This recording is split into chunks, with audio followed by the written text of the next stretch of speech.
Welcome to our show, Hong Kong Brief. Today, we're diving into some intriguing stories that are making waves across Hong Kong and beyond. First up, Hong Kong students are finding it increasingly difficult to distinguish real job opportunities from scams. In May alone, nearly 350 cases of employment fraud were reported, marking a 60% rise from the previous month. Lawmakers are urging students to be vigilant, especially when job listings promise high salaries with no experience required. Always check company addresses and be cautious if asked for a deposit before starting a job. Next, we turn our attention to Beijing's iconic Great Wall Hotel, once a beacon of luxury and a stopover for celebrities like Ronald Reagan and Chou. Unfortunately, the hotel has fallen into disrepair and has been closed since late last year. The decline reflects a broader trend in China's hotel industry, where increased competition and a surplus of new luxury hotels have driven prices down. It's a stark reminder of how quickly fortunes can change in the hospitality sector. Finally, let's delve into the rich yet controversial history of the famous Chinese folktale, Legend of the White Snake. This story has been used for centuries to depict women negatively, portraying them as treacherous and dangerous. Though newer versions have softened the characters, the tale's ending always sees the female snake spirit imprisoned. Originating during the Tang dynasty and gaining popularity in the Qing dynasty, this folktale continues to spark discussions about gender stereotypes in Chinese culture. Please stay tuned for the detailed coverage of these stories and more. South China Morning Post. Third-year university student Samra Zulfikar, an exchange student from New Zealand's University of Auckland, found herself bombarded with messages from fake recruiters promising 700 Hong Kong dollars an hour for tutoring jobs in Hong Kong. These offers, which often required no experience or higher education, seemed too good to be true. Zulfikar, who received these messages as often as 3 times a week, eventually blocked all such users to avoid falling into scams. She was fortunate compared to the 50 students among the 350 victims of employment fraud in Hong Kong in May, a 60% increase from April. Lawmaker Johnny Ng Kit Chung advised students to scrutinize job listings carefully and be wary of any employer asking for deposits. First-year psychology student Athena Lee from the University of Hong Kong shared a harrowing experience of almost falling for a scam when a classmate offered her a dubious job after borrowing money. Similarly, first-year politics student Nellie Gager expressed her distrust in job offers, even those from LinkedIn, due to the prevalence of scams. South China Morning Post. The Great Wall Hotel Beijing, once a symbol of luxury and a preferred venue for world leaders and celebrities, now stands in disrepair, its name obscured by ivy and its entrance sealed off. Opened in 1984, it was one of the first luxury hotels built during China's reform period, hosting figures like Ronald Reagan, George H.W. Bush, and Chou. However, the hotel has been closed since late last year, overshadowed by newer, more luxurious competitors like the Westin and Rosewood. Online reviews criticize its poor service and outdated facilities. Despite its prime location near the Embassy District, the hotel couldn't keep up with the evolving market and consumer demands. Its reputation suffered a severe blow in 2010 when its nightclub, Passion, was closed during a police crackdown on the sex industry. Industry experts like Zhou Mingqi emphasize the need for hotels to differentiate and offer unique experiences to retain customers, a quality the Great Wall Hotel failed to maintain. South China Morning Post.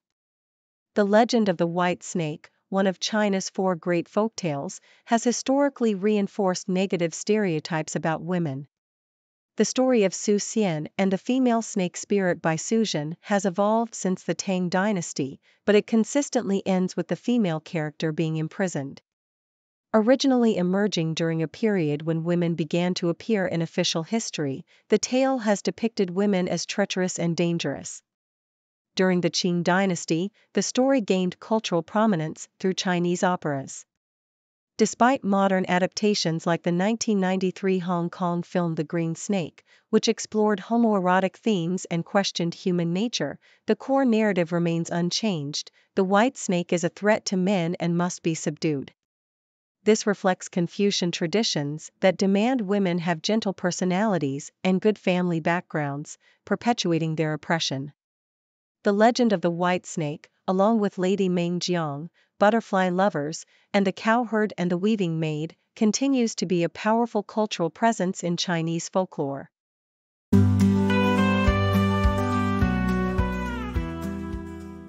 South China Morning Post. Budweiser's China unit has achieved a significant milestone by reducing its carbon emissions by over 26%, reaching its target 2 years ahead of schedule. This success is part of Budweiser's broader ambition to achieve net zero emissions across its supply chain by 2040. The company, known for its popular beer brands like Corona and Stella Artois, operates 47 breweries in regions including China, South Korea, India, and Vietnam. To achieve its sustainability goals, Budweiser leverages its global expertise and collaborates with suppliers, employing innovative solutions from startups like Shanghai-based Carbonbook to track and reduce emissions. By the end of last year, Budweiser had significantly reduced its greenhouse gas emissions, with its China operations alone achieving a 26% reduction. The company's strategic approach includes training suppliers, using renewable energy, and implementing lightweight solar alternatives in older breweries. Budweiser's commitment to sustainability is integrated into its business strategy and employee performance evaluations, motivating its workforce to continually strive for environmental improvements. South China Morning Post. Yeo Ming Pei, commonly known as I.M. Pei, is celebrated not just as an architect but as a humanist, whose works transcend cultural and national boundaries. Born in Guangzhou in 1917 and having spent part of his childhood in Hong Kong, Pei is renowned for iconic structures such as the Bank of China Tower in Hong Kong and the Grand Louvre in Paris. The M+ Museum's exhibition I.M. Pei, Life is Architecture delves into Pei's philosophy that architecture is a medium to explore deeper life meanings. Pei's career, which began in 1955, was marked by his ability to address rigorous architectural challenges with timeless and resolute designs. His works are a testament to a solid foundation built on education, experimentation, and curiosity. Pei's legacy includes overcoming significant odds to win prestigious commissions, bridging Eastern and Western architectural traditions, and leaving a lasting impact on the field. The exhibition serves as an inspiration for those who value meritocracy and humanistic values in architecture and beyond, emphasizing Pei's belief that good architecture should enrich the environment and bring excitement. South China Morning Post. Macau's casinos have recently scaled back their lavish free food offerings after complaints from local restaurants struggling to attract customers. Previously, casinos enticed visitors with extravagant spreads, but following interventions by Macau's gaming watchdog, free food is now limited to gambling patrons. This change comes amid broader economic challenges in Macau's post-pandemic recovery.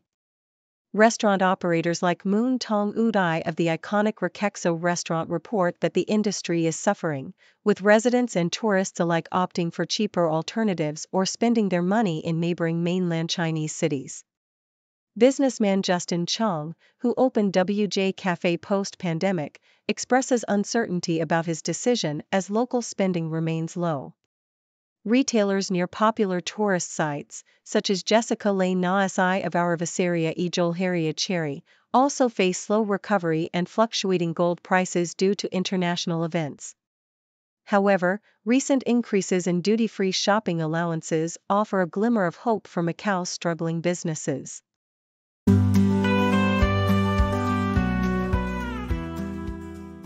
South China Morning Post. Australia is grappling with a contentious debate over place names containing the racial slur Chinaman, which many argue perpetuates discrimination and normalizes racism. With 253 such place names, Australia leads other countries with significant Asian migration in this regard. Laurie Piercy, an Australian executive at the Chinese University of Hong Kong, recalls playground taunts and racist caricatures from his childhood that echo the xenophobic sentiment of pre-Federation Australia.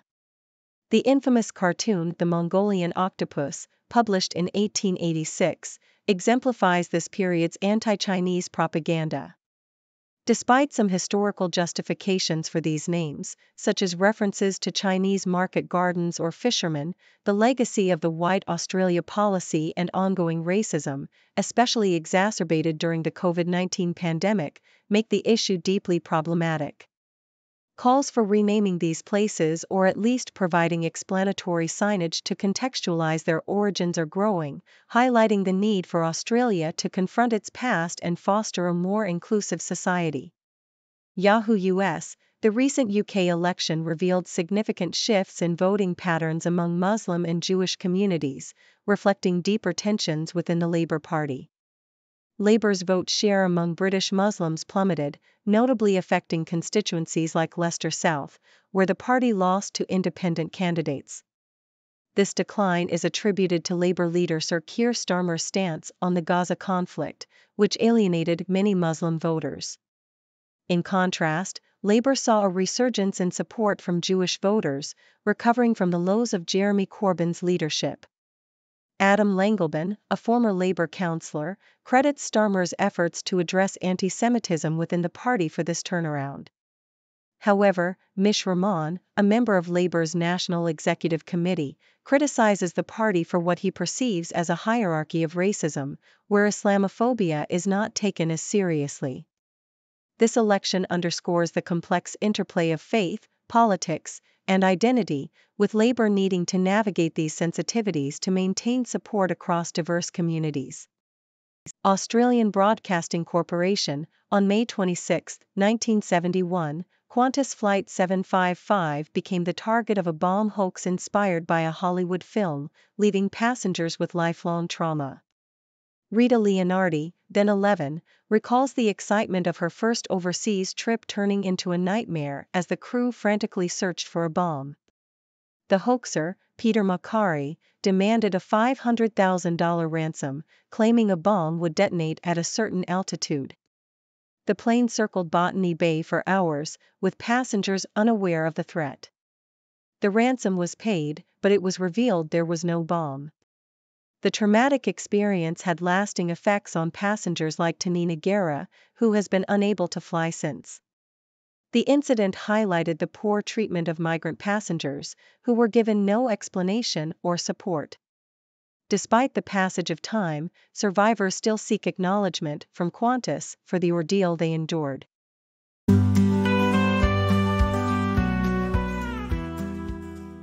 SCMP opinion. Britain's new Prime Minister, Keir Starmer, emerged victorious with a sweeping election win, promising transformative changes. His Labour Party, having secured a substantial majority, is poised to address pressing domestic issues such as economic growth, living standards, and public services. However, a significant shift is also anticipated in the UK's relationship with China, which has deteriorated over the past 14 years of Conservative rule. Labour aims to reset this bilateral relationship, though any dramatic change is unlikely in the short term. The new government plans to conduct a comprehensive audit of the relationship to establish a long-term policy, balancing competition, cooperation, and challenges. This strategy will be complicated by broader tensions between China and the West, especially with the upcoming U.S. presidential election. The Labour Party's success hinges on driving economic growth, and improving trade relations with China could be beneficial. Additionally, the party has pledged to support the over 144,000 Hong Kongers who have moved to Britain under the British National, Overseas, Visa Scheme. Efforts to strengthen ties in areas such as trade, education, and culture are essential for navigating towards calmer waters in the UK-China relationship. South China Morning Post. Nikki Ridge, a 57-year-old mother from the UK, began her journey with kidney cancer after experiencing night sweats and a persistent cough. Initially attributed to hormone replacement therapy for menopause, a chest X-ray revealed tumors in her lungs, and further scans identified a 10 cm mass in her kidney and several tumors on her ribs and spine. Kidney cancer, often asymptomatic in its early stages, is frequently discovered incidentally during unrelated medical investigations. Dr. No Chong from Hong Kong's CUHK Medical Center explains that symptoms like kidney pain, blood in the urine, and weight loss usually indicate advanced disease. Ridge's case underscores the importance of early detection through routine scans. Advances in treatment, including minimally invasive surgeries and immunotherapy, have improved outcomes for kidney cancer patients. Ridge opted for immunotherapy, which uses the immune system to fight cancer, and has experienced a stable year with no disease progression. Despite initial mental health challenges, she now finds support in virtual cancer communities and has plans for family trips, proving that living well with advanced cancer is possible. South China Morning Post. A Hong Kong art installation, part of the Summerfest at Central event, has sparked controversy between its organizers and Armenian artist Joanne, who inspired the inflatable works. Joanne criticized the Inflatable Wonders exhibition, calling it very ugly and poorly proportioned, and expressed dissatisfaction with not being consulted before the exhibition's launch. The installation features large-scale inflatable replicas of landmarks like the Great Pyramid of Giza and Stonehenge, which quickly drew online criticism for resembling tombstones. In response, Central Venue Management, CVM, stated that Joanne had acknowledged and approved the concept early on and had been kept informed throughout the process. CVM shared excerpts from emails where Joanne expressed excitement about the project and provided her profile photos for promotional use. Despite Joanne's disapproval, the organizer plans to proceed with the exhibition, emphasizing their continuous communication with the artist and her initial consent. The event, managed by CVM under a Hong Kong government tender, includes other significant cultural events and aims to continue as scheduled.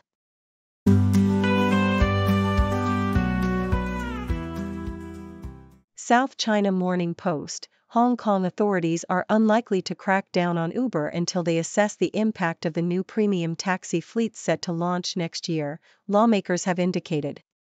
The government has proposed regulations requiring ride-hailing drivers to possess hire car permits, but has not committed to increasing the number of available permits, currently capped at 1,500.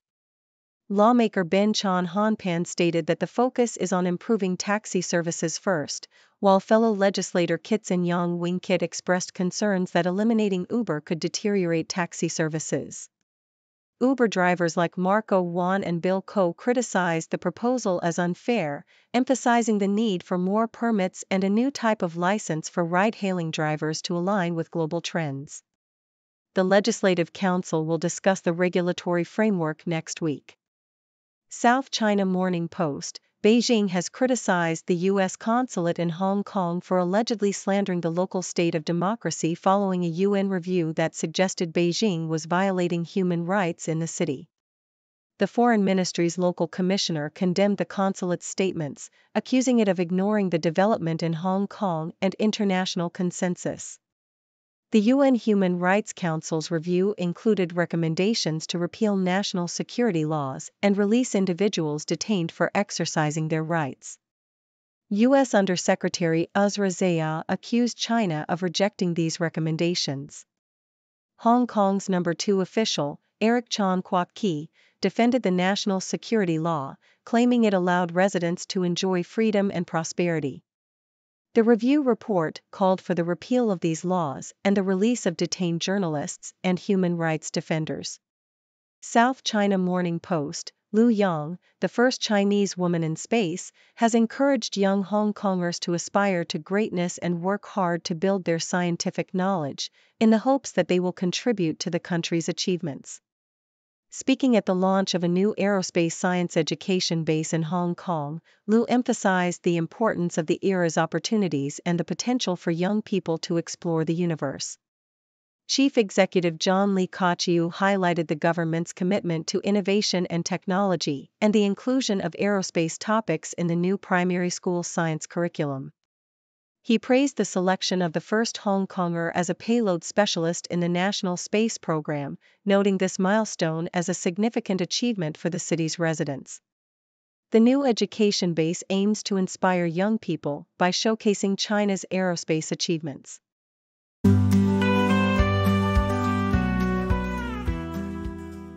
Thank you for tuning in. The content above showcases the latest briefing reports and analytical synopses, thoughtfully curated by the 6Do team. These insights stem from a wide array of reputable media outlets, think tanks, government sources, and specialized experts worldwide. We encourage you to explore these sources for a comprehensive perspective. Keep in mind that while the content may not always align with the official standpoint of 6Do Brief, it's not meant to be taken as absolute directives for decision-making. Comprising seasoned media professionals, learned scholars, and accomplished scientists, the 6Do team embodies a trailblazing, fully independent media entity. To customize 6Do Brief to meet your professional needs, you have the option to subscribe to a diverse array of briefings on our website, 6dobrief.com. Regardless of your location, you can conveniently receive 6Do Brief via email. Money flowing like a river, stocks to rise and sometimes shiver. Economy goes up and down. In this game, we wear the crown.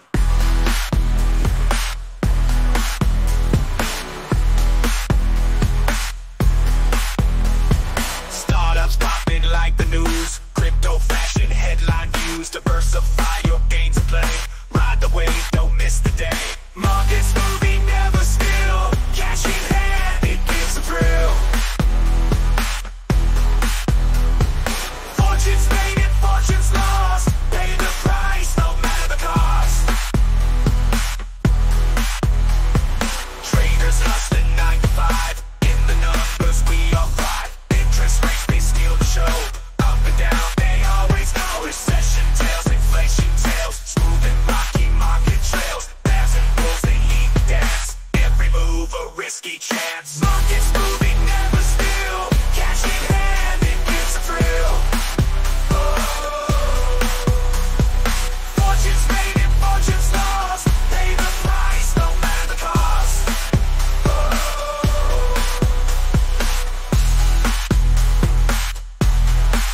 Recession tails, inflation tails, smooth and rocky market trails. Bears and bulls, they lead the dance. Every move a risky chance. Markets moving.